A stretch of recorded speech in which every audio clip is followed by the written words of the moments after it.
Bienvenida, bienvenido a un nuevo episodio, a un nuevo capítulo del podcast de jardinería y paisajismo. Yo soy Claudio y en este espacio comparto contigo tips, trucos, estrategias, novedades y curiosidades, como en el día de hoy, del mundo de las plantas y la jardinería.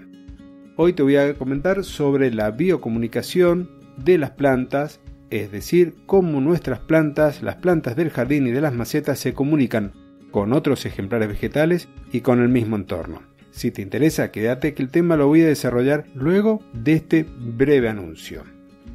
Durante el mes de noviembre es el último en el cual podrás acceder de forma gratuita y directa al canal de Telegram en t.me/jardineros y desde allí al grupo privado. Y esto se debe a que a partir del mes de diciembre van a formar parte de recompensas para quienes sean mis mecenas. Y esto se debe a que la idea es que me ayudes, si te gusta el material que yo produzco, que me ayudes con los gastos que tengo del mantenimiento de la página web, de las plataformas de podcast donde están alojados, y de esa forma me vas a estar brindando más tiempo disponible para seguir produciendo material. Vas a formar parte desde adentro de este canal de podcast. Esto lo voy a hacer a partir de Patreon y ya está disponible para que puedas, si querés, ir haciendo tu pequeño aporte mensual. Invitarme 1 o 2 tazas de café por mes. Y antes que me olvide, los que ya están adentro del canal, los que ya se han anotado, y si te anotás antes de que termine este mes, va a seguir siendo gratis de por vida o de mientras viva ese canal de Telegram. Ahora sí, vamos directamente al tema de hoy, la biocomunicación de las plantas. Cuando se habla de comunicación, pensamos en la posibilidad de emitir un mensaje y de que haya un receptor que lo decodifique. Esto también ocurre a nivel vegetal. No se da con palabras, obviamente, sino que se da a través de moléculas químicas, de moléculas que nuestras plantas están liberando a la atmósfera. Hay distintos estudios, comenzaron a hacerse algunos ensayos a partir de la década del 80, después quedaron un poco al abandono y se están retomando. ¿Qué es lo que se ha descubierto y que se ha corroborado? Que las plantas reciben un estímulo y pueden actuar en consecuencia. Uno de los ejemplos que lo comenté en lo que compartí el día domingo a través del canal de Telegram es la reacción de las plantas cuando son atacadas por un fitófago. Por ejemplo, en el caso de un rosal, con la presencia de los pulgones. Las plantas, a partir de ese ataque, van a emitir sustancias volátiles que van a ser detectadas por enemigos naturales de los pulgones, como por ejemplo las vaquitas de San Antonio o también conocidas como mariquitas. Estos coccinélidos detectarán esa molécula en el ambiente, la rastrearán y llegarán a la planta infectada. De esa forma, el rosal está pidiendo ayuda. Estos mecanismos lamentablemente en la actualidad no son tan eficaces porque la misma contaminación está haciendo que se degraden y la duración o la vida útil de esa molécula como tal en el tiempo sea menor. Pero el mecanismo existe y trabaja.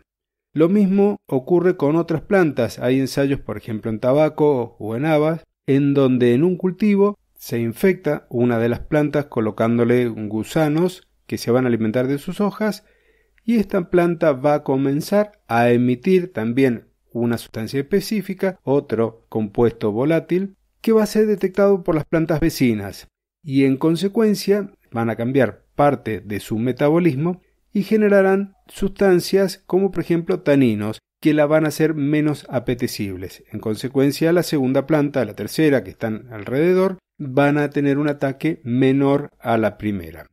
Estos mecanismos de comunicación son directos entre una planta y la otra, pero también pueden ocurrir a nivel de raíces y de esa forma lo harán, por ejemplo, utilizando un transmisor que podría ser un hongo. Hay ensayos en donde se colocaron, por ejemplo, de a 2 plantas de tomate, ambas sanas, en el cual la primera se le colocaban esporas de un hongo patógeno para el tomate y a través de las micorrizas, de estos hongos que están a nivel del suelo, había una comunicación con la planta que estaba a la par y la segunda activaba mecanismos de defensa en la cual era menos afectada por hongos respecto de la primera. El ensayo también contemplaba separar las dos plantas, por ejemplo con una barrera, u que la planta ya tuviese algún tipo de patología a nivel de raíz. El procedimiento era el mismo, se infectaba una de las dos y se veía qué ocurría en la segunda. Esto, cuando las plantas ya estaban enfermas, ya contaban con una patología, ese mecanismo de comunicación era ineficiente y la segunda planta se afectaba de igual forma a la primera. Estos mecanismos de comunicación pueden ser más o menos eficientes dentro de las plantas cuando son específicos. Por ejemplo, dentro de las mismas plantas de tomate, dentro de las mismas plantas de haba, dentro de los mismos rosales. Y a veces estas comunicaciones no son tan claras o el mensaje no es tan claramente recibido cuando hablamos de especies vegetales distintas. Por ejemplo, si estuviésemos en una huerta y tenemos una planta de tomate y una de acelga. La comunicación entre estas dos plantas ya no es tan eficiente porque los mecanismos de detección de moléculas no son exactamente iguales. El tema da para hablar muchísimo, para empezar a entrar en nombres técnicos de compuestos volátiles que las plantas desprenden, pero lo vamos a dejar aquí. Con esto yo creo que te has dado una idea. Si te interesa que hable más de biocomunicación, déjamelos en las notas del episodio o mandame un correo para que lo pueda desarrollar. Y hoy te voy a agregar como un extra, como una pequeña curiosidad, el hecho de que las plantas son capaces de sentir. Esto surge a través de una persona conocida como Clay Baxter, ese es su nombre, ya falleció en el 2013, que hizo estudios con polígrafos. En realidad, él se dedicaba a detectar las mentiras de las personas que tenían que estar ahí interrogando para un organismo dentro de Estados Unidos que es la CIA. Y un día estaba aburrido, estaba ahí viendo qué hacer mientras le tocaba trabajar y se le ocurrió a una planta que tenía en su oficina, una dracena, colocarle los electrodos de este polígrafo. Pensó, si la riego, va a haber menos resistencia a este paso de energía y va a haber un acuse de recibo en el polígrafo. Lo hizo y no pasó nada. Sorprendido, decide prender un encendedor y acercarle el fuego a las hojas. Lo curioso fue que en el momento que él piensa esto, la planta reaccionó y el polígrafo detectó e hizo sus dibujos característicos. No hubo necesidad de arrimar el fuego. De ahí que dijo, las plantas sienten lo que estamos pensando.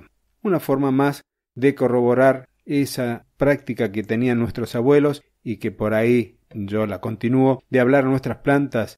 Se supone, todavía no está científicamente comprobado al 100%, que las plantas no solo sienten, sino perciben quiénes son las personas que les brindan cariño y demás. Espero que la curiosidad te haya resultado de utilidad y ahora sí me despido. Nos estaremos encontrando el próximo jueves en una edición especial. Es la edición que hacemos con Fernando. Vamos a hablar de una plaga también conocida como las psilas. Así que hasta el próximo jueves en una nueva edición del podcast de jardinería y paisajismo. Muchas gracias.